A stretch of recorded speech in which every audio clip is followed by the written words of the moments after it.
안녕하세요. 반갑습니다.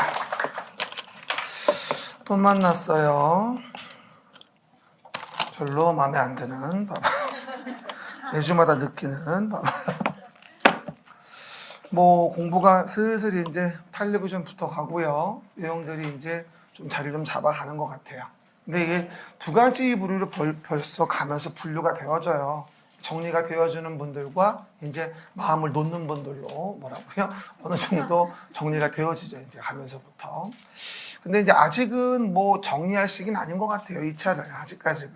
그러니까 매번 얘기하듯이 2차를 영 포기하고 싶으면 2차 포기는 9월 초쯤 가서, 그쵸? 8월 말에 모의고사 본 다음에 어떤가 보고 나서, 그쵸? 그래도 안 늦어요. 9월, 10월 달 두 달만 1차에 집중해도 충분히 가능하거든요. 그쵸? 그러니까 뭐, 그거 벌써부터 이런 마음 먹지 마시고요. 우리 버리지 말고 같이 가도록 해요. 올해부터요, 내년에 붙지 말고. 그쵸? 그게 훨씬 좋지 않을까요? 혹시 내년에 붙기 바라는 분 혹시 안 계실 거예요. 그죠? 그렇게 믿어요. 그러지 마시고 올해 붙읍시다. 그죠? 그리고 우리 오늘 이제 하고 나면 다음 주는 이제 여름 휴가주가 아니라 한 주 정도 이제 쉬어요. 다음 주는요. 그래서 이제 그동안 공부 못했던 거 좀 보충을 해야 되는데 한 가지 안내 말씀드리면 휴가할 때 이런 유형의 사람들이 있어요. 그동안 개론을 못했으니까 휴가 동안에 개론을 뽀개야지 이런 분들이 있어요. 한 과목만 뽀갠다 이거죠. 그래놓고 뭐다? 2주 뒤에 오면 새로 리셋돼 있어요. 그렇죠? 돌아버리겠어요. 여튼간. 그러면 안 돼요. 그래서 다시 얘기하건데 명절이 아니라 휴가 일주일 쉴 때 요일별 과목 지키셔야 돼요. 다시 한번 얘기합니다만 한 과목만 후려 까는 거 안 돼요. 뭐라고요? 요일별 과목 꼭 지켜야 돼요. 그래야지만이 감을 안 잊어요. 그렇죠?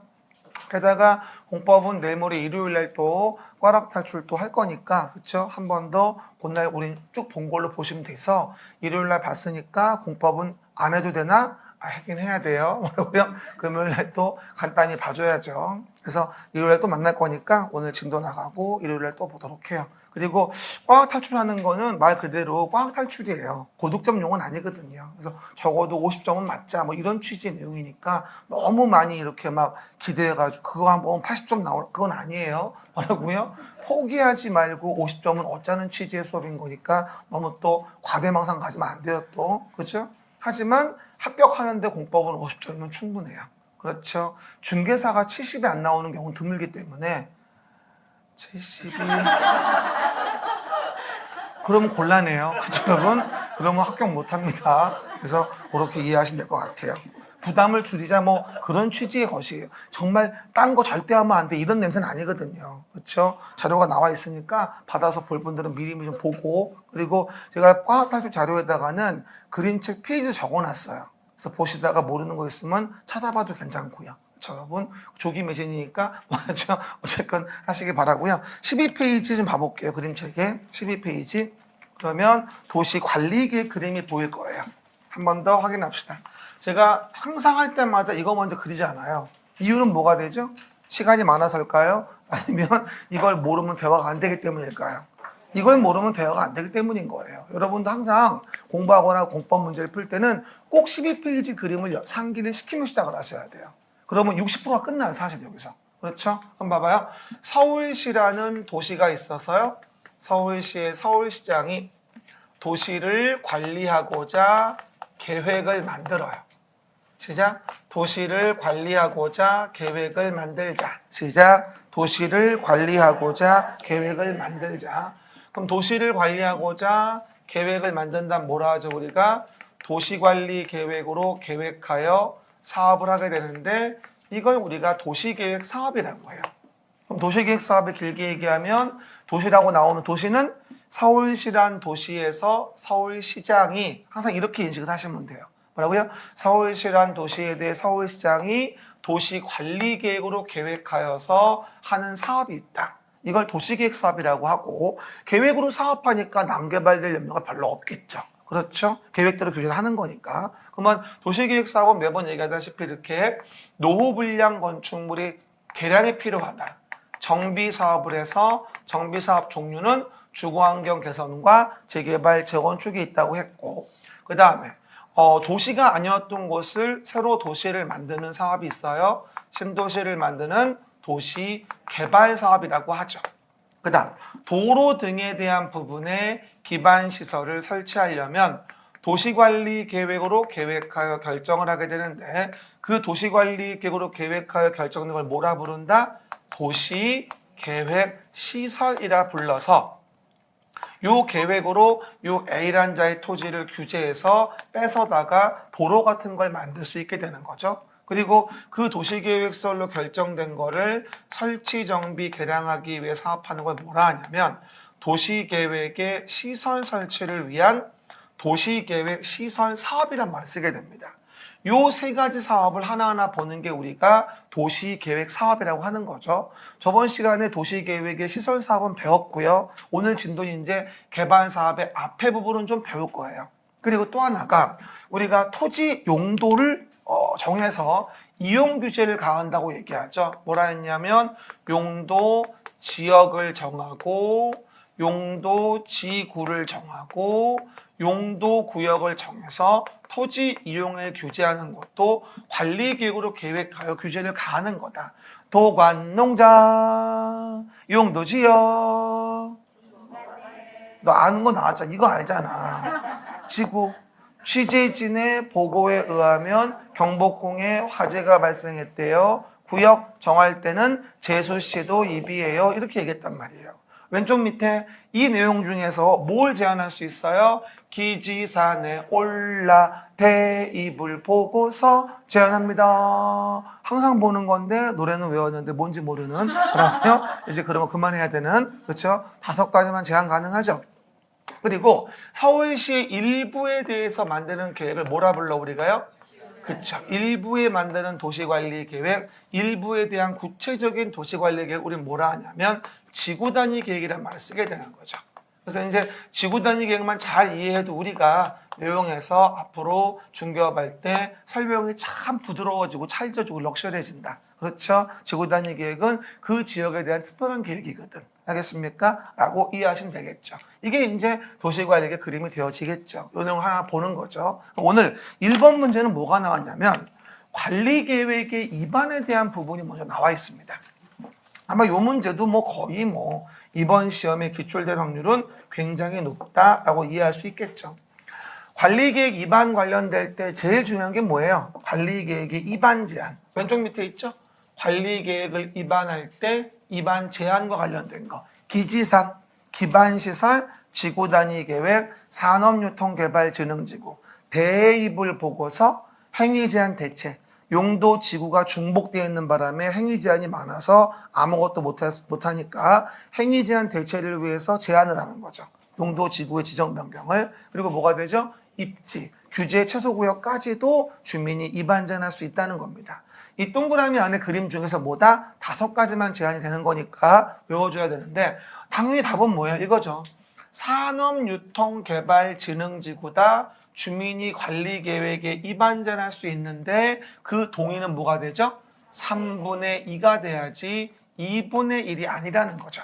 그리고 매번 얘기하듯이 입안 제한 나올 때 동의는 국공유지는 제외하고 왜? 민간자의 진실한 면적을 알아야 되니까. 그렇죠? 어쨌든 답은 3번인 거고요. 입안 제한 관련된 지문이 분명히 한 문제가 나올 거거든요. 그렇죠? 그리고 기반시설 관련된 부분이다 라고 한다면 뭐다? 기반시설 관련된 설치정비 계량은 5분의 4 이상 동의를 받아가지고 우리가 제안을 하겠죠. 근데 제가 지금 스탠다드 지문 얘기하지만 실제 문제는 이거를 관리계획인데 기본계획으로 속인다든가 이런 경우가 존재할 수 있으니까 섣불리 답하지 말고 잘 읽어보셔야 돼요. 자꾸 얘기하지만 술술술 다 풀리면 다 속고 있는 거예요. 알겠습니까? 그렇게 줄 리가 없어요. 뭔가가 무덤이 있다는 사실을 꼭 의심을 하시면서 읽어야 돼요. 그래야 실수를 안 합니다. 아셨죠? 그 얘기들. 그리고 내용에서 알려준 기간이 며칠입니까? 45일. 또 어떤 분이 12페이지 왼쪽 밑에 45일에 알려주는데 30일을 연장할 수 있지 않나요? 물어보는 분들이 있는데 써 있어요. 연장 고려하지 않는다고. 그렇죠? 위에 써놨어. 그래서 매번 얘기하죠. 물음표 옆에 뭐가 써 있는 거는 뭐가 출제자가 쿨인 거예요. 뭐가 쿨여서 뭘 합리화하려고 쏟는 거거든. 그래서 물음표 옆을 잘 읽어봐야 돼요. 그냥 무시하지 말고 잘 읽어주세요. 물음표 옆을. 공법은 물음표 옆이 중요합니다. 알겠습니까? 그거 주의하시고요. 그리고 또 하나가 13페이지 왼쪽 위에 보면 입안할 때 뭐라고 나오죠? 인접한 관할 구역에 전부나 일부를 포함해서 관리 계획을 만들 수 있다고 나올 거예요. 인접한 관할의 전부나 일부를 포함할 수 있는 건 기본 계획도 그렇고 관리 계획도 그래요. 알겠습니까? 그래서 13페이지 왼쪽에 중간에 입안의 부분에 써 있을 거예요. 알겠습니까? 그리고 주의할 거 13페이지 오른쪽 위 도시계획설 결정을 뭐 하자? 해지하자. 그럼 사업할 거 안 할 거? 안 할 거. 그럼 안 할 거니까 도시계획설 해지할 때는 오른쪽 위에 기초조사, 환경성 검토, 토지의 적성평가, 지혜취약성 분석을 하지 아니할 수도 있다. 도시계획서를 해제코자 하는 거니까. 이게 신설되고 아직 안 나왔어요. 그렇죠? 그래서 13페이지 오른쪽 위에 있는 기초조사 자체를 안 해서 환토지 안 하는 것 중에서 도시계획서 결정을 해제한다. 네 번째가 써져 있죠? 됐습니까? 이런 경우라면 기초조사, 환토제 안 할 수 있다라는 부분 혹시 모르니 한 번 더 확인해 주시기 바랍니다. 여기 1번 문제 답은 3번이 되어져서 입안 관련된 부분 중 핵심 사항이니까 꼭 좀 기억하시고요. 두 번째 봅시다. 도시계획 시설 등에 대한 문제가 나와 있습니다. 도시계획설 등은 30페이지하고 31페이지 보시면 나와 있겠죠. 이제 그쵸? 봐보세요. 그럼 우리가 도시계획설 얘기할 때 이런 말 하죠. 기반시설이라는 게 있어요. 도시관리계획으로 계획하여 결정해요. 그걸 왼쪽 밑에 도시계획설이라고 하고 이걸 설치하는 사업을 도시계획설 사업이라고 하죠. 그럼 기반시설 종류 불러봐요. 교공, 유공, 방보한. 시작. 교공, 유공, 방보한. 그 중에 공항은 어디다? 공항. 교통시설. 공항 몰라? 공항? 너무 안 가봐서 몰라 까먹었어? 뭐라고요? 공항. 하천은 방제시설. 그러면 공항하고 하천은 계획하지 않고도 할 수 있는 허접한 것인가? 아니죠. 굉장히 중요해서 꼭 뭐 해주라? 계획을 하고 나서 해줘야 되는 부분인 겁니다. 30페이지 왼쪽 위에 있지만 형광펜으로 거진 부분은 계획하지 않고도 할 수 있거든요. 하지만 공항이나 하천 같은 건 계획하지 않고 할 수 있는 게 아니에요. 꼭 도시관리계획으로 계획해서 해야 되겠죠. 그래서 뭐 언제든지 물어보는 지문이기 때문에 꼭 좀 도시계획설 관련된 설명 기억해줘야 됩니다. 그러면 도시계획설이란 뭐가 돼요? 기반시설 중에서 관리계획 결정된 시설. 그리고 기반시설 중 공항, 하천은 공간시설이며 라고 나와 있는데 어떤 분이 어제 물어보대요. 선생님, 공항에도 공간이 있지 않을까요? 이렇게 물어보는 분이 있더라고요. 그럼 다 공간시설이지 뭐. 그렇죠? 알아서 하든가. 뭐라고요? 공항은 교통시설, 그 다음에 하천은 방제시설이니까 옳지 않죠. 그 다음에 관리계획으로 결정하지 아니하고 설치할 수 있는 게 아니라 관리계획으로 결정해야 되겠죠. 정답은 2번이라 언제든지 물어볼 수 있고요. 요 3번 읽고 또 하여튼 헤매신 분이 있어요. 공동구 30페이지 오른쪽 위 설치된 경우 수도관과 통신선로에 대한 부분은 공동구협의 심의 거치지 않고 수용할 수 있다 물어보는 분이 있는데 틀린 거 아니냐고. 뭐가 틀려? 학가심이잖아. 그럼 반대는 뭐야? 안학가심이지. 뭐라고요? 학가심 반대가 뭐야? 안학가심이잖아. 그렇죠? 그러니까 나머지 뭐다? 학가 아닌 건 심의 안 하지. 알겠습니까? 우리가 맞는 얘기잖아. 수도관 통신선로는 심의 거치지 않고 수용할 수 있지. 학가는 심의 거쳐 수용할 수 있는 거니까. 이해갑니까? 안학가 심의. 그렇죠? 그래서 오시면 3번 맞는 얘기고요. 도시계획서를 지하에 설치한다 일 때 토지의 소유권 행사에 제한을 받는 자가 있어요. 이거에 대한 보상은 따로 법률로 정한다. 제가 30페이지 오른쪽 위에 제목 밑에 써놨었죠. 그렇죠? 도시계획설 제목 밑에 써놨습니다. 소유권 행사 제한을 받는 자의 보상은 따로 법률로 정한다. 이게 올해 평가사에 뭐라고 나왔다고요? 조례로 정한다. 썼어요? X야 그거. 조례로 위임돼 있지 않아요. 따로 법률로 정해요. 전기선 날라가 우리 집위로. 그러면 전기사업법에 보상 규정이 있고요. 우리 아파트 아래로 뭐 도시철도가 지나가. 그러면 뭐다? 이거는 도시철도법에 보상 규정 따로 있어요. 따로 법률로 정하는 것이지 조례에 위임된 사실이 아니에요. 그거 이번에 평가사 문제니까 주의하셔야 돼. 써놨어요. 가운데 위에다가 조례 X라고 써놔요. 따로 법률로 정한다지 조례로 정하는 거 아니야. 맨 위에 가운데 위 도시계획설에 대한 보상 규정원보다 따로 법률로 정한다. 조례 아닙니다. 됐고 또 광역설은 뭐가 돼요? 기반시설 중에서 광역적인 정비책이 필요한 것이고 30페이지 오른쪽 밑에 도시계획설에 설치관리 규정 따른다고 얘기했었죠. 그렇죠? 또 광역시설도 어차피 서울시를 지나가는 부분은 도시관리계획으로 계획했으면 어차피 도시계획설이거든. 그렇죠? 그러니까 도시계획설 설치관리 규정을 따른다. 어디? 30 오른쪽 밑에 광역설 설치관리, 도시계획설 설치관리 규정을 따른다. 그리고 국가계획과 관련됐을 때 다른 법률에 설립된 법인이 이를 설치관리할 수도 있다. 무조건 국장이 설치관리해야 하는 것은 아니다. 알겠습니까? 그거 이해해 보시면 KTX 국가철도공단 같은 별도 법인을 만들어서 관리한다. 알겠습니까? 그 정도 이해해 보시면 되겠습니다. 언제든 물어보는 부분이라 꼭 좀 기억하셔야 되고요. 세 번째 봅시다. 개발행위 허가 제한 페이지 37. 37페이지입니다. 37페이지. 봐봐요. 개발행위 허가 제한 오늘 또 진도 나갈 부분이기도 합니다. 좀 봐보세요, 여러분. 제가 이런 말씀 드리죠. 개발행위를 우리가 허가한다고 얘기를 하죠. 그럼 뭐라 하냐면 도시계획 사업에 의하지 않은 행위. 시작. 도시계획 사업에 의하지 않은 행위. 한번 잘 들어봐요. 도시계획 사업의 부지 안에서 도시계획 사업으로 개발행위를 해요. 거기에 지구단위 계획에 맞게. 그러면 난개발될 리가 없겠죠. 그죠? 그런데 문제는 뭐냐면 그 도시계획 사업의 부지에 있다라고 하더라도 도시계획 사업으로 안 하고 별도로 개발행위를 해요. 도시계획 사업으로 안 하고 별도로 개발행위를 해요. 얘도 별도로 뭘 받아야 돼요? 허가 받아야 돼요. 그러니까 사업의 부지 안에 있냐 바깥에 있냐가 아니라 그 도시계획 사업에 의해서 이루어지는 사업이면 허가를 안 받겠지만 도시계획 사업에 의하지 않고 하는 행위를 한다면 허가를 받아야 되겠다. 그러면 그 개발행위에 대한 난개발을 방지하기 위해서 여기 개발행위하는 자에게 뭐가 되죠? 허가받아서 도로 넓혀라, 나무 심어라, 환경오염 방지하라 이런 것들의 규제를 가하는 거죠. 그렇죠? 하지만 요 일반적인 개발행위 허가는 국토계획법에 규정돼 있지만 개발사업의 부지 안에 있어도 개발사업으로 안 하고 하는 개발행위는 개발법에서 허가받는 거고 정비구역 안에 있으나 정비사업에 의하지 않고 하는 개발행위는 정비법에 허가받으라고 따로 규정돼 있어요. 그래서 하얀색이 뭐다 지금 도시계획사업에 의하지 않는다고 허가받는 루트를 얘기하고 있는 부분인 거고요. 제 말 뜻 알겠죠? 무슨 말인지 한 번 더 물어봐요. 도시계획 사업의 부지 안에서는 사업에 의하지 않은 개발행위는 아예 없나요?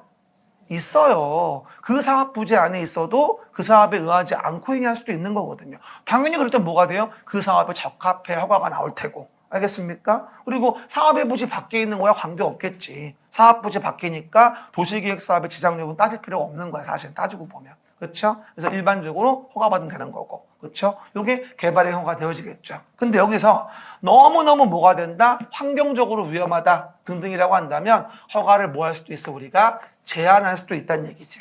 작년도에 건축 허가 제한에 대한 문제가 나왔기 때문에 올해는 개발행위 허가의 제한 사유가 나올 때가 됐다. 37 가운데 위에 보면. 그렇죠? 그래서 37 가운데 위에 뭐라고 나와요? 허가 제한할 때. 심의 거쳐서 한 차례만 얼마? 3년 내 제한을 가할 수 있죠. 그렇죠? 수목이 집단자라 브로콜리 아니에요. 우려. 그리고 내용에서 계획을 만들고 있다. 지구단위 계획과 지정된 지역이다. 기반시설 부담구역 지정된 지역이다. 라고 한다면 연장 가능하죠. 뭐일 때? 3, 4, 5일 때. 그거 봐봐요. 그림 책. 봐봐요. 그러면 심의 거치지 않고 2년 내 연장 가능하죠. 최장은 몇 년까지? 3, 4, 5일 때 5년까지 가능하죠. 됐습니까? 그리고 의견 청취 나올 때 국시도가 제한권자이면 그 동네 시군의 의견을 들어야 돼요. 여기는 절대로 뭐가 아니냐? 주민의 의견이라는 게 언급되지 않아요.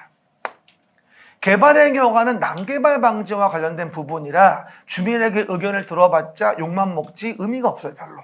알겠습니까? 동네 주민들한테. 이건 개별 건물도 아니고 사실은. 그렇죠? 그 얘기들. 하지만 개발행위 허가에서 주민 의견을 듣는 건 바로 37 왼쪽 밑에 성장관리 계획을 만들 땐 주민 의견이 있습니다. 그렇죠? 기성이면 주민이지 이랬잖아요. 기성이면 주민이지. 기반시설 부담구역과 성장관리 계획구역은 주민이 나오거든요. 개발행위 허가에서. 하지만 개발행위 허가 제한은 주민 의견에 대한 부분은 없어요. 봐요. 경기도 의정부시에 국장이 허가 제한 지역을 정해요. 경기도 구리시에 도지사가 허가 제한 지역을 정해요. 근데 실무자인 시군이 그걸 몰라요. 이 말이 안 되잖아. 그래서 국시도가 제안하면 시군의 의견을 들어라 이런 조문이 있는 거예요. 알겠습니까? 이건 난개발 방지를 위한 것이기 때문에 그럴 수밖에 없는 것이고 사실은. 그렇죠? 그 얘기들. 그리고 제한 기간이 끝나기 전이라도 제한 사유가 없어졌으면 뭐 해야 되고 해제하여야 하고. 알겠습니까? 전이라도 해제해야 한다. 전이라도 시작. 전이라도 알았죠? 그렇게 내용들 이해해 보시면 돼요. 요즘에 그 수험생분들 중에요. 자꾸 뜬금없이 노래가 떠올라서 걱정이라고 하시는 분들이 많아요. 그렇죠? 가만히 있다 갑자기 보내계시면 어디지 이거?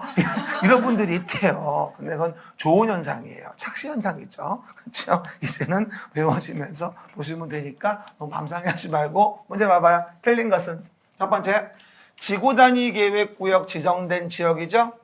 그러면 37 가운데 위에 최장 5년 허가 제한할 수 있고요.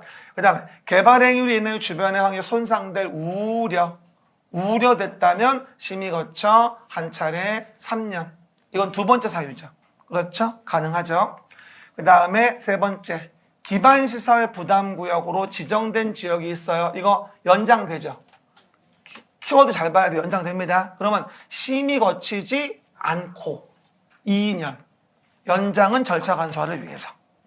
그 다음에 허가를 제한코자 하는 자가 국토교통부 장관이라고 한다면 이런 경우 주민의 의견을 듣는 게 아니라 시장 군수의 의견을 들으세요. 답은 4번. 뭐라고요? 시장 군수의 의견을 들으세요. 답은 4번.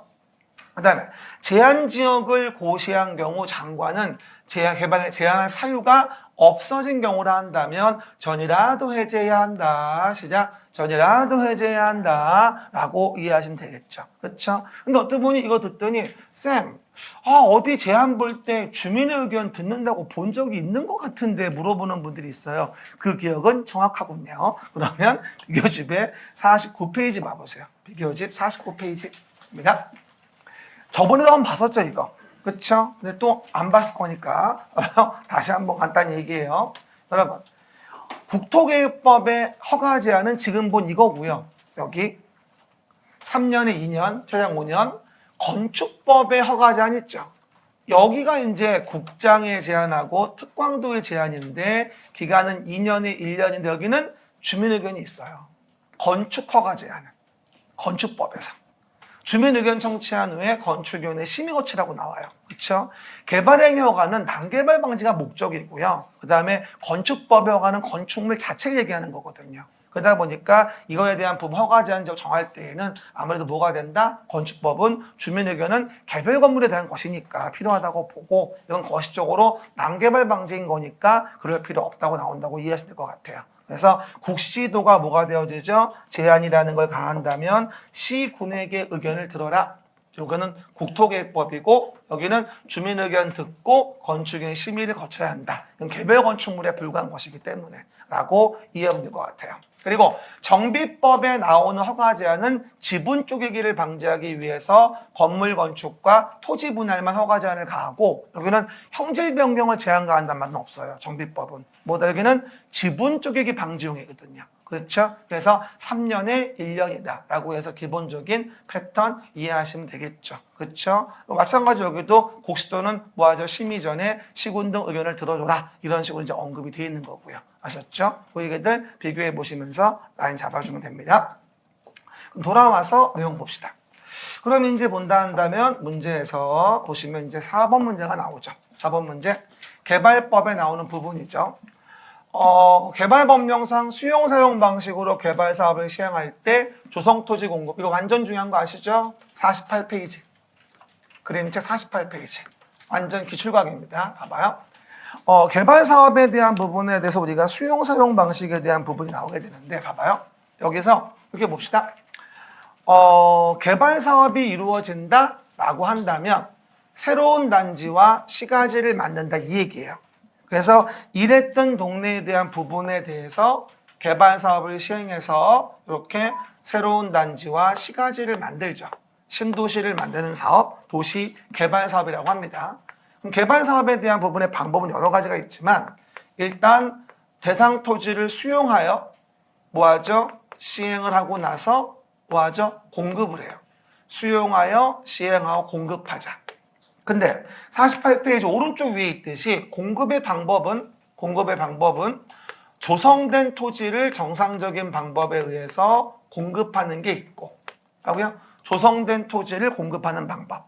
그리고 오해하지 말 것 하나 내용에서 이런 식으로 이렇게 내용 본다라고 한다면 개발도 안 끝났는데 원형지를 공급한다는 방법이 있어요.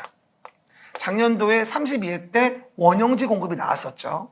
게다가 요번에 대장동 사업 때 말이 많아서 개정을 했죠. 그렇죠? 원래 조성토지 공급은 정상적인 방법이기 때문에 따로 승인을 받게 하지 않았는데 지금은 원형지 공급처럼 똑같이 뭐가 된다? 승인을 받도록 오른쪽 위에 개정됐다고 제가 고치라고 했어요. 이제 조성토지 공급도 승인을 받아야 돼요. 근데 그 승인을 내줄 때 국토교통부 장관이 모이면 얘가 지정권자이면 시도 대도시의 시장의 의견을 듣게 되고 시도지사가 지정권자이면 대도시를 제외한 시장군수 구청장의 뭐다 의견을 청취해줘라. 요 부분이 신설된 부분이니까 요거 좀 기억해놔라. 자고 설명을 제가 드렸습니다. 그렇죠? 어쨌든 요번 나올 시험입니다. 그리고 미안하지만 오늘 이따 4교시 얘기할 텐데 개발법이 또한 두어 군데 바뀌었어요. 또 이것도 대장동 사업 때문에 그 민간 참여자 이익률을 한도를 주기 위해서 개정된 게 있는데 4교시 끝날 때쯤에 얘기할 거예요. 기다려요. 알았죠? 그래서 보시는 바와 같이 이렇게 의견 청취와 지금 말하면 안 돼요. 이따 얘기할게요. 스토리가 안 맞으니까 꼭 이해 좀 해주시고 요거요. 까먹으면 안 돼요. 그 얘기 했습니다. 그러면 그 내용들 보시면 이 문제 기억 니은이 보여요. 지정권자가 뭐하죠? 아닌 시행자는 조성토지 공급계획 작성의 지정권자 승인을 받아야 되죠. 이게 원래는 틀린 지문으로 나왔었어. 과거에는요. 한번 기출되었었거든요. 28회 때인가 7회 때인가. 그러다가 지금은 개정돼서 맞는 지문 돼버리기 때문에 굉장히 중요해요. 그렇죠, 여러분? 두 번째, 조성토지 공급계획 작성 승인하는 경우 국토교통부 장관이 지정권자라고 나와 있죠. 그러면 장관이 지정권자이면 시군구예요? 시도 대도시예요? 시도 대도시 시장에 뭐가 되죠? 의견을 들어줘야 되겠죠. 틀렸죠. 그리고 48페이지 오른쪽 위에 있듯이 조성토지 공급은 경쟁입찰로 비싸게 팔아먹는 게 원칙이겠죠. 맞죠? 경쟁입찰이. 당연히 내가 시행자여도 땅을 비싸게 팔아먹고 싶지. 당연한 거 아니야. 왜 그래? 뭐라고요? 경쟁입찰. 하지만 토지 상환 채권을 받고 수용당했어. 보상금을 상환 채권으로 받고 나중에 사업 끝나고 토지로 상환해줘 했더니 경쟁입찰이래. 말이라고 해. 입을 찢어버려야 돼. 입을 찢어버려야 돼. 그건 당연히 수의계약인 거야. 수용 대금을 채권 받았는데 당연히 특정됐는데 이걸 왜 경쟁입찰을 해? 수의계약으로 줘야지. 알겠습니까? 그리고 또 하나 주의할 거. 330 이하 단독주택 용지, 공장 용지라고 한다면 뭐다? 형평을 지키기 위해서 다 수의계약 줄 수는 없으니까 추첨의 방법으로 감정가 정도는 받아야 되겠다 이 얘기입니다. 다 수의계약은 못 주니까. 그렇죠? 그리고 토지 상환 채권에 의해 상환한다고 한다면 경쟁입찰이 아니라 수의계약. 이해가셨죠? 이게 기본적으로 알아야 될 내용입니다. 그럼 옳은 것을 모두 고르라 이랬으니까 내용에서 본다면 기역 디귿의 3번이 답이 되어지겠죠. 알겠습니까? 그 정도 라인 잡아주시면서 보시면 됩니다. 항상 얘기하지만 기역번, 니은번 굉장히 중요해요. 이거 나중에 제가 계속 내일 모레 꽝학 탈출에서도 얘기할 거고요. 나중에 백선도 얘기할 거고요. 여러분 기억날 때까지 얘기할 거니까 누구에게나 한번 해보자고 한번. 그렇죠? 언젠가는 외워질 거야. 그렇죠? 답은 3번. 이제 좀 알겠죠, 이제는? 아직 시간 있어요. 그래서 그러면 5번 문제입니다. 청산금 문제. 요거는 50페이지, 51페이지 펴보시고요. 8월 달에 모의고사에도 나올 거예요. 이번 8월 달 모고에 나올 거니까 기억 좀 해보시고요. 그러면 51페이지 일단 가운데 맨 밑에 좀 봐봐요. 51페이지 가운데 맨 밑에 봐봐요. 찾았어요? 이렇게 봐보세요. 그러면 우리가 수용 방식 말고 환지 방식으로 사업을 진행한다고 얘기를 합니다. 환지 방식. 환지 방식은 뭐냐? 땅값이 너무 비싸서 수용이 어려우니까 사업전 토지를 사업부 토지로 바꿔주는 방식을 뭐라 그래요, 우리가? 환지 방식이라고 하고, 이렇게 해서 사업이 끝난 다음에 어느 정도 가치를 줄지 계획을 만들어 진행하는 방식을 환지 방식이라고 합니다. 지가가 매우 비싸서 수용이 어려울 때, 그럴 때 보통 환지 방식 하거든요. 아까 수용은 뭐예요? 집단적인 조성 공급이 필요할 때. 환지는 뭐다? 지가가 현저히 높아 수용이 어려울 때. 알겠습니까? 사업전 토지를 사업부 토지로 바꿔주는데, 만약에 사업이 이루어지기 전에 여러 필지의 땅들이 있지 않습니까? 이렇게 여러 필지의 땅들이 있는데, 이 만약에 2번지 필지의 땅이 원래 뭐였어? 왼쪽 그림 보면 600제곱미터가 원래 2번지 필지 땅이었습니다. 그런데 여기는 전답이었고 위지면 토수이완을 고려했을 때 여기는 전답이기 때문에 나중에 대지로 뭐가 된다? 대지로 환지해 주니까 300제곱미터를 환지해 주면 돼. 이 정도로 계획이 됐어. 그러면 환지 계획상 여러 가지 고려했을 때 50%만 주면 같은 가치구나 라고 계획을 만든 거야. 시행자가. 그걸 동의한 거고 소유자도. 이해 가셨죠? 그럼 그래가지고 뭐가 된다? 300을 주면 되는데 좀 크니까 이렇게 하자. 이러지 말고 200 정도로 세팅을 맞추자. 이렇게 환지해 줬어. 200으로. 그럼 어떻게 돼? 300을 줄 걸 200을 줬으니까 마이너스 100이 된 거란 말이지. 그럼 마이너스 100이 뭐야? 환지 받을 거보다 줄었으니 가만지가 된 거란 얘기고, 이만큼은 뭐 해주면 돼? 50페이지 오른쪽 위에 청산금을 교부해 주면 된다. 우리가 이런 식으로 말씀을 드렸었어요. 이해 가셨죠? 가만히 됩니다. 근데 문제는 뭔지 알아요? 봐봐요. 사업이 끝났는데 뭐다? 토지 가액의 총액이 근데 줄었어요. 이건 또 뭔 소리야? 사업이 끝났는데 토지 가액의 총액이 줄었다고. 왜요? 봐봐. 600에 대해서 300을 주고 같은 가치가 전제한 것, 그 자체가 잘못된 거였던 거야. 반만 주고 같은 가치로 전제한다면 어떻게 돼야 돼? 땅값이 2배는 올랐어야 되거든. 그래야 적어도 똔똔이 아니겠어? 우리 소유자 입장으로 본다면. 근데 2배가 안 올랐던 거야. 내 토지가. 그래서 내가 승질 나가지고 나만 그런가? 주변에 알아봤더니 거의 대부분 토지가 다 그런 거야. 그럼 어떻게 되겠어? 토지 가액의 총액이 줄 수밖에 없는 거잖아. 그러면 이걸 입시 쓰면 돼? 안 돼. 그 줄은 부분은 감가 보상금으로 별도로 지급해 줘야 돼요. 이건 청산금이 아니에요. 봐봐. 600을 줄 걸 300을 주는 게 같은 가치가 전제했고 300을 주면 청산금이 없는데 200을 줘서 마이너스 100은 청산금을 준 거야. 그러니까 청산금하고 감가보상금은 다른 권역이야. 600에서 300을 주는 것 자체가 잘못된 거지. 그래서 전체도 다 그래가지고 토지가액의 총액이 줄어버린 거지. 그럼 뭐야? 이거는 감가보상금을 줘야지.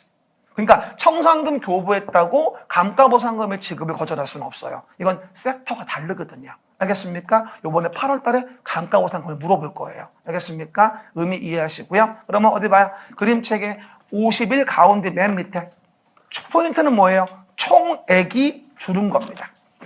총액. 포인트는 뭐다? 행정청인 시행자일 때 보상은 뭐 있어요? 행위 아니면 안 돼요. 그렇죠? 그리고 총액이 줄어든 거예요. 그림책의 50일 가운데 밑에. 그래서 종전에 와서 소유자 임차권자에게 지급해 주는 거야. 이건 뭐냐면 감가 보상금이에요.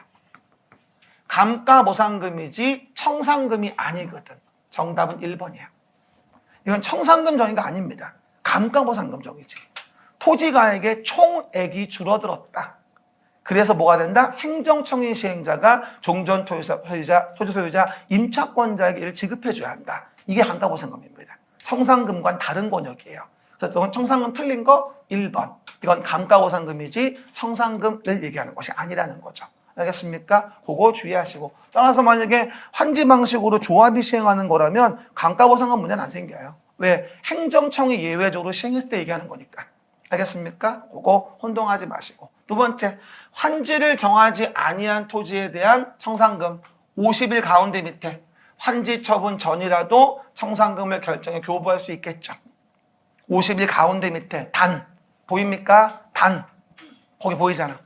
환지 부지정 토지면 먼저 결정 교부할 수 있다고. 그 다음에 청산금은 이자를 붙여 분할하여 징수 교부할 수 있고 50일 오른쪽 밑에 청산금 받을 자가 청산금 받을 수 없으면 공탁할 수 있고 51페이지 오른쪽 밑에 그리고 5년간 행사하지 않으면 시효로 소멸되지. 여기는 5년, 정비법은 다음 날부터 5년. 알겠습니까? 좀 다르니까 라인 잡아줘서 이해해 보시면 되겠습니다. 이게 답은 1번. 좀 낯설죠? 처음 봤던 질문이라 8월에 뭐가 나올 거니까 감가보상금과 섹터가 다르니까 그 부분 이해하도록 하시면 될 것 같아요. 됐습니다. 그 다음에 6번 문제 봅시다. 조합설립 추진위원회 61페이지. 61페이지. 조합설립 추진위원회. 요거는 비교지 페이지만 적어주면 28페이지죠. 조합에 대한 비교 나올 때마다 얘기하는 거. 그렇죠? 비교집은 28페이지. 그렇죠? 봐봐요. 일단 우리 정비사업을 분석해서 조합은 세 가지가 있어요. 개발법에 나오는 개발조합이 있고 정비법에 나오는 정비조합이 있고 주택법에 나오는 주택조합이 있단 말이에요. 그렇죠? 근데 우리가 배우는 조합 중에서 가장 이해관계인이 많아서 분쟁 소지가 많다고 해서 추진위원회에서 조합을 만들게 해주는 건 정비조합뿐이에요. 나머지 조합은 법정단체에 추진위원회가 없어요. 그럼 왜 정비조합만 그럴까요? 정비조합은 노후불량 건축물을 개량하는 것이기 때문에 이해관계인이 훨씬 많아요. 건물 위에 켜켜이 조합원이 있기 때문에 여기는 추진위원회를 법정단체로 두지 않으면 사업을 진행할 수가 없어요.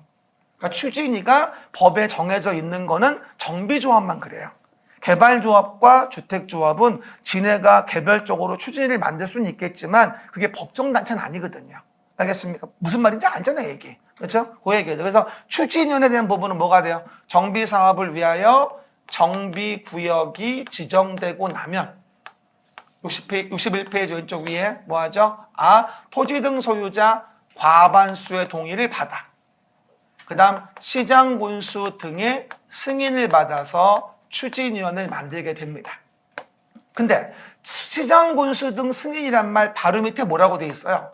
공공지원의 경우라면 X라고 돼 있을 거예요. 그러면 공공지원이라면 추진위원회를 안 만들어도 됩니다. 왜냐? 종로구에서 공공지원하는 시범단지가 있었어요. 그러면 종로구에 시범단지하면 종로구가 도와줄 거 아니겠냐고, 시군등이. 그럼 뭐가 되죠? 도와주면 굳이 개별적으로 추진위원회를 만들어서 해야 될 이유가 없는 거죠. 공공지원의 경우면 추진위원회를 구성하지 않을 수 있어요.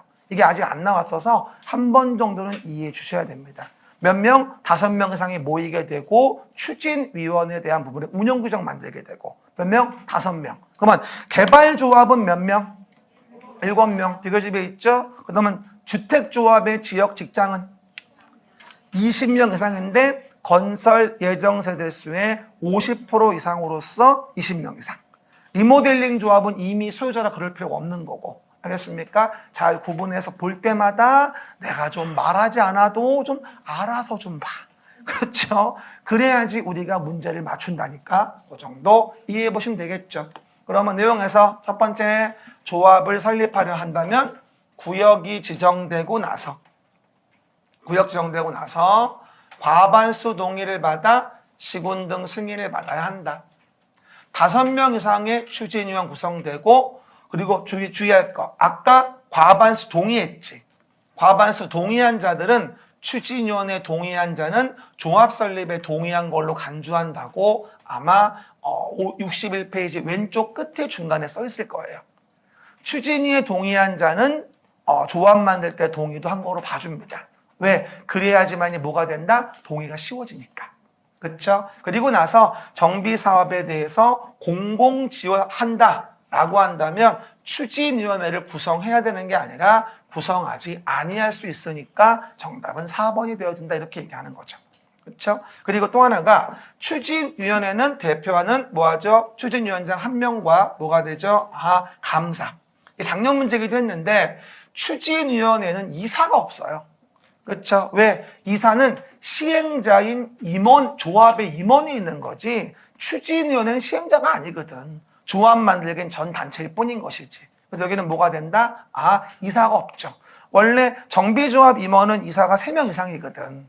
조합은 100명 넘으면 5명 이상이고. 근데 여기는 조합이 아니라 추진위원회거든. 그래서 그거 혼동하지 말고 라인 잡아주면 되겠어요. 정답은 4번이고요. 7번입니다. 건축선 문제가 나오죠. 83페이지. 요거 8월달 모의고사 문제죠. 83페이지. 8월 모고에 나올 거니까 잘 좀 챙겨놓고요. 간단히 좀 봅시다. 그러면 도로 건축선 관련된 부분이 있어요. 자꾸 내가 매주마다 얘기합니다만 이 10문제는 반드시 복습해야 돼요. 복습 안 하면 이 의미가 없어요. 알았죠? 여러분이 단돌이 해놔야지 거점을 안 잃어. 83. 봐봐요. 그러면 내용에서 건축물을 짓습니다. 그럼 건축물이라는 것을 우리가 건축하자. 그러면 허가를 받으면 적법하다. 건축물을 건축하다. 허가받으면 적법하다. 이렇게 얘기합니다. 그럴 때 건축물 건축을 내주기 위해서 허가를 내주기 위해선 허가를 위해서는 일단 대지가 법에 적법하게 안전해야 되고 쾌적해야 돼요. 그 다음 도로라는 것에 접해져 있는데 그 도로는 기본적으로 폭, 너비가 오른쪽 위 4m 이상이어야 하고 접하는 길이는 2m 이상은 돼야 하는 게 기본적인 패턴이에요. 오른쪽 맨 위 4m, 보행 및 자동차 통행 가능한 보행 및 자동차 통행 가능한 너비 4m 이상 도로 및 예정도로 오른쪽 중간 2m 이상 접해져 있어야 하는 거고 기본은 뭐야? 4m 폭에 2m 접하는 기본인 거지. 알겠습니까? 83 오른쪽 위에. 그런데 주의할 건 자동차 통행이 가끔 가다가 불가능한 길이 있어요. 우리 익선동 가면 많이 알 수 있잖아요. 그렇죠? 그러면 차 못 당기는 길이 있다면 굳이 4m까지 될 이유는 없거든요. 폭 3m 이상만 돼도 도로로 봐주겠다. 차량 통행이 불가능한 도로라고 한다면 그러면 A는 허가를 받을 수 있다는 얘기죠. 폭 3m만 된다 하더라도 물론 오른쪽 위에 막다른 도로이면 10m 미만일 땐 2m 이상만 돼도 되는 경우도 있긴 해요. 알겠습니까? 지금 도로는 허가받기 위한 접법 요건인 거야.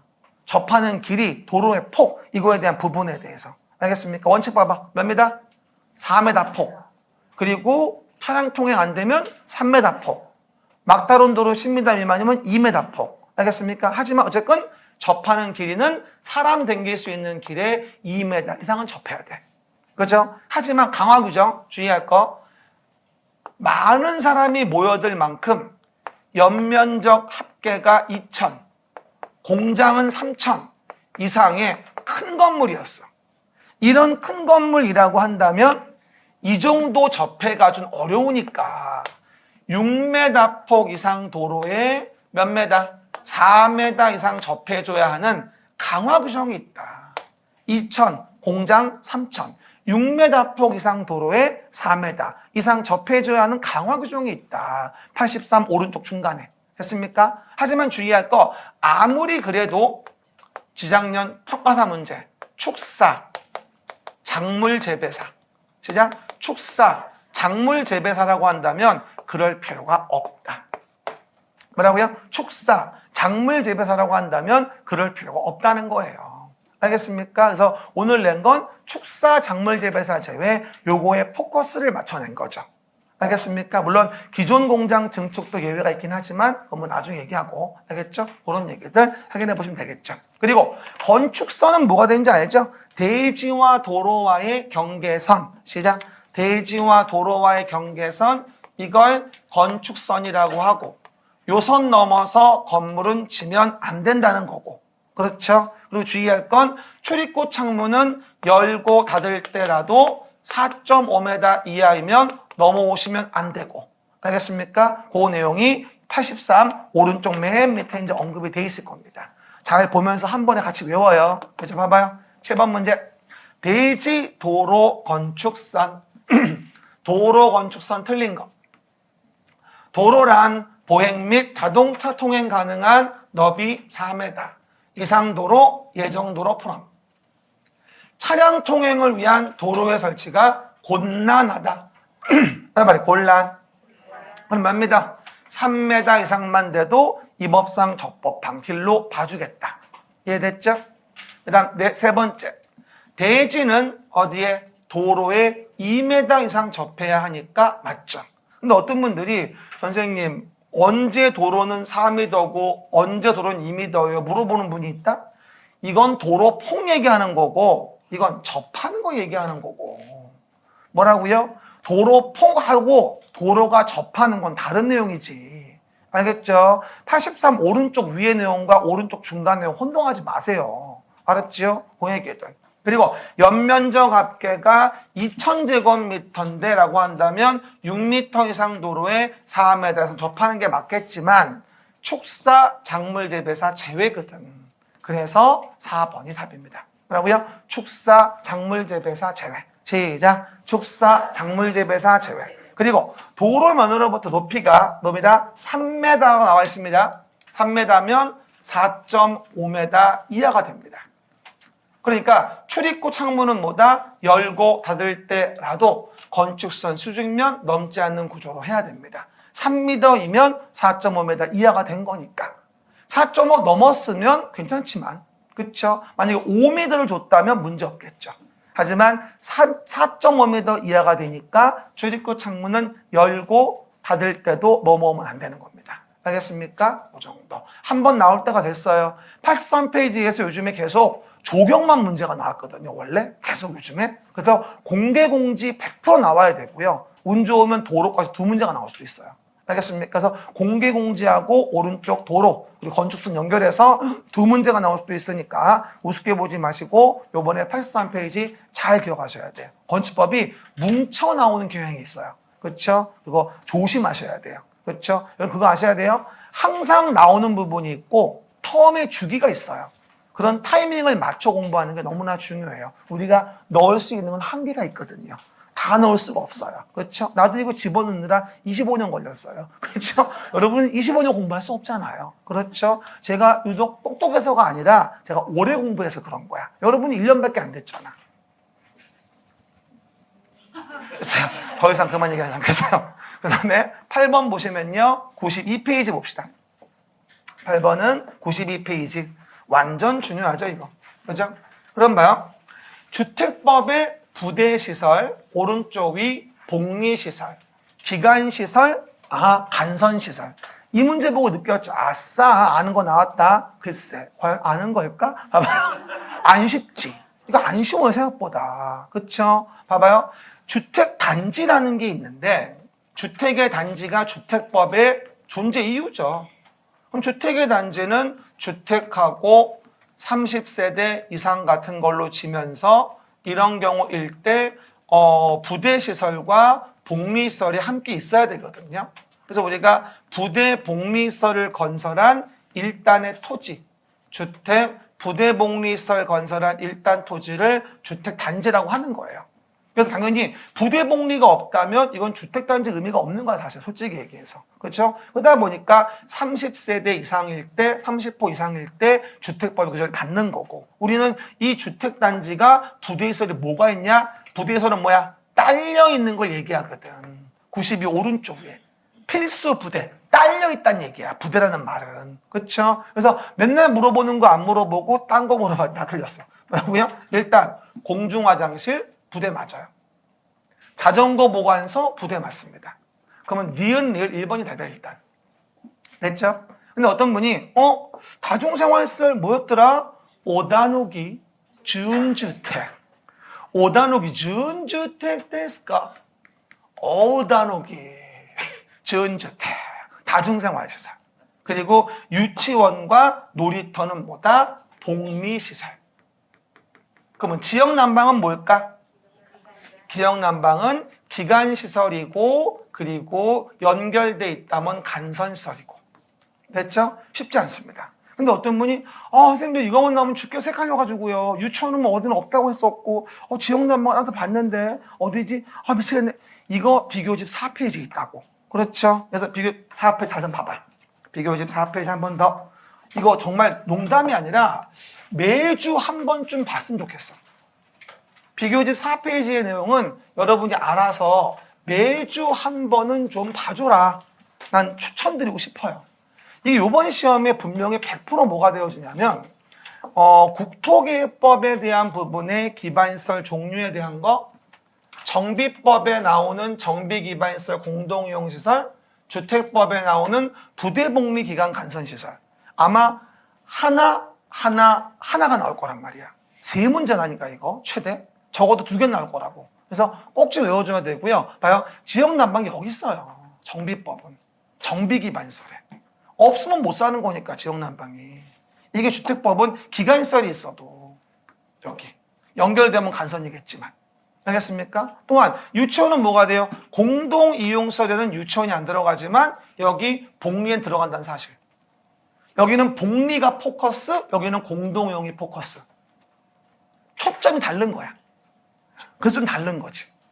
이해가셨죠? 그래서 라인 잡아주면서 기반시설, 도시계획시설 관련된 거와 정비기반시설, 공동이용시설, 부대복리 기간 간선 내용 비교해 보셔야 되고요. 그리고 국어 도랑이 정비기반인 건 한 번 더. 그쵸? 확인해 주시고. 이거 여러분 농담 아니라 3문제라고요. 무시하지 말고 잘 봐요. 3문제라고 많이 나오면 장담을 해. 적어도 2개 나올 거야 여기서. 알겠습니까? 100% 얘는 나와야 되거든. 국어 도랑이. 주택법 이거 지금 5년째예요. 한 번도 안 빠지고 나온 게 벌써.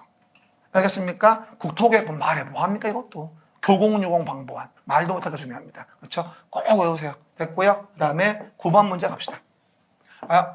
9번 문제는 지역주택조합에 대한 부분이죠. 주택조합. 워낙 중요하죠 이것도. 그럼 주택조합 나올 땐 요거는 98페이지 좀 봐봅시다.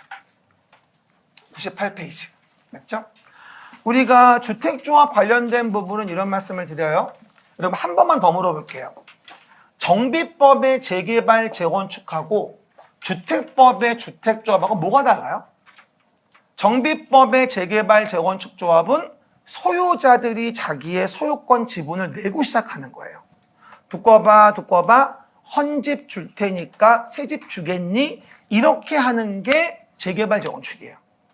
하지만 재개발, 재건축이 아닌 주택조합은 특히나 당해 지역에 거주하는 무주택자들 위주로.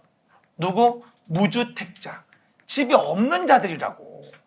있어야 85 이하 한 채 조그만 거 가진 분들.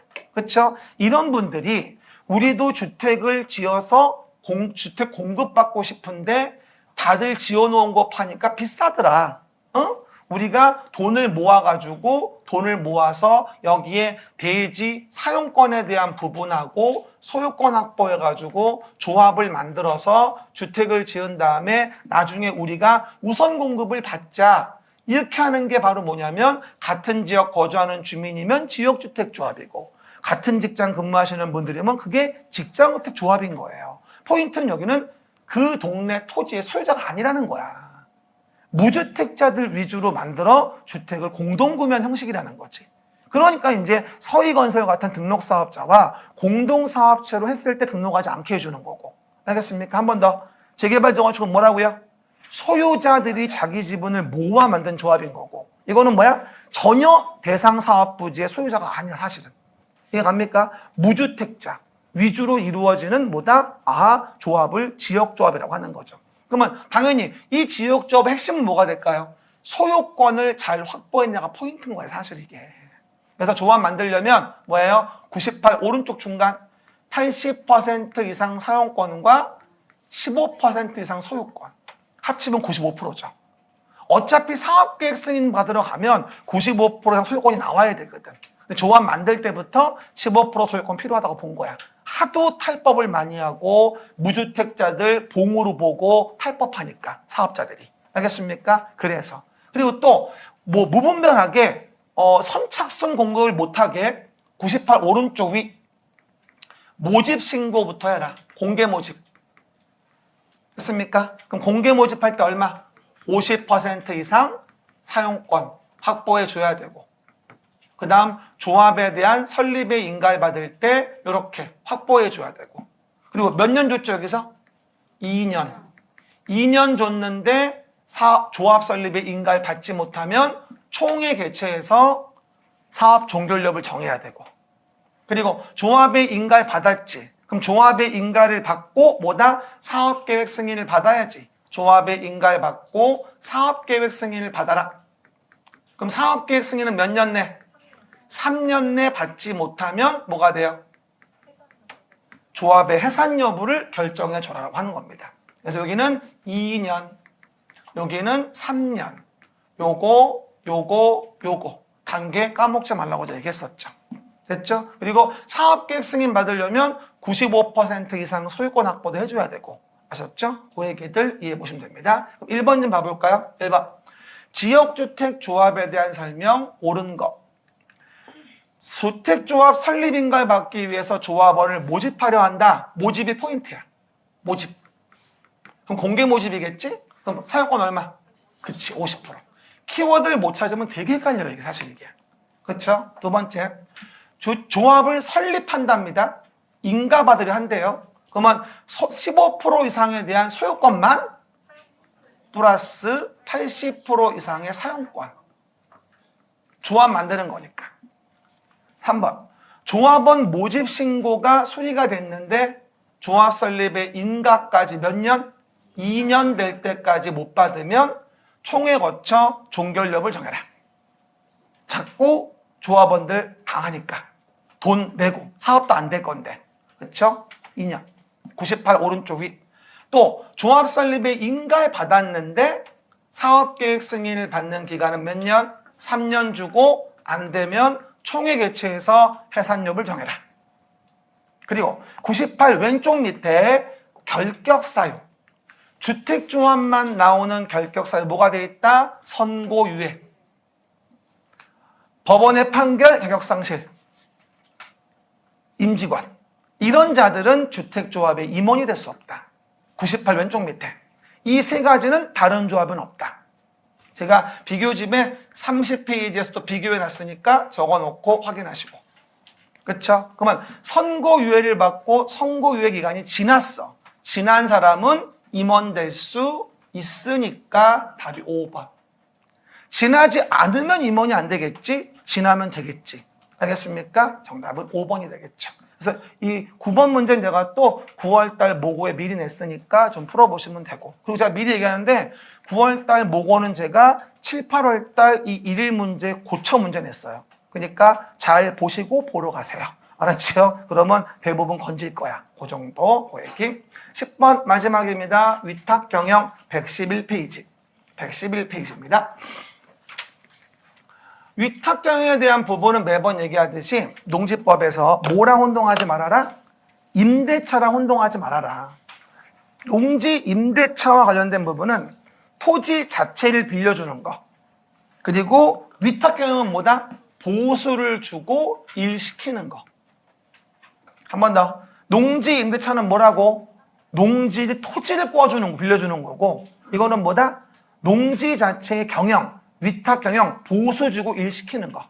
알겠습니까? 그럼 뭐야? 3개월 이상 국외 여행, 3개월 이상 치료, 6개월 미만 분만 후, 그런 경우 사유잖아요. 그러면 그냥 봐도 몇 번?